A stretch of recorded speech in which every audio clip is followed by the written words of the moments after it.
basically what Jethro told Moses what to do. The Declaration of Independence is the why, the Constitution is the how, the Declaration is the promise, the Constitution is the fulfillment. You look at the Declaration of Independence, it's what individuals were willing to die for. The Constitution is what we're willing to live for. And so we've got to look at the Declaration of Independence as being the underpinning of our Constitution, and we can look at the philosophy of government.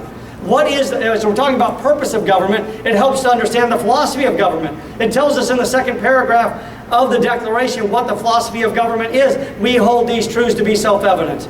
Self-evident, not we hold these ideas to be self-evident, or these are mere suggestions. Right? We hold these truths to be self-evident, that all men are created equal, and that they're endowed by who? Not by government. They are endowed by their Creator with certain unalienable rights, and those rights are what?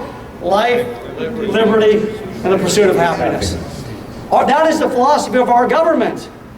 And yet we're moving away. Understand that if you eliminate the Declaration of Independence as the underpinning of our country and our Constitution, the Constitution becomes anything you want it to become.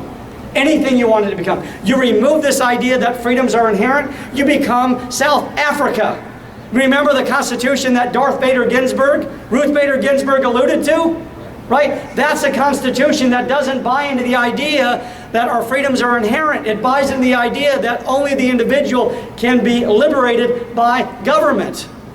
So when you start talking about the purpose of government being for the government to take care of the people, you're eliminating the Declaration and what's found there. So it talks about philosophy of government in our Declaration. The very next sentence talks about the purpose of government, which is to secure the rights of the people. To secure these rights, governments are instituted among men. And number 3, it talks about the source of power, deriving these just powers from the consent of the governed.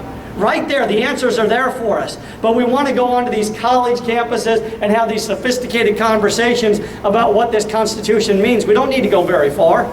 Defend the foundation is what it ultimately comes down to.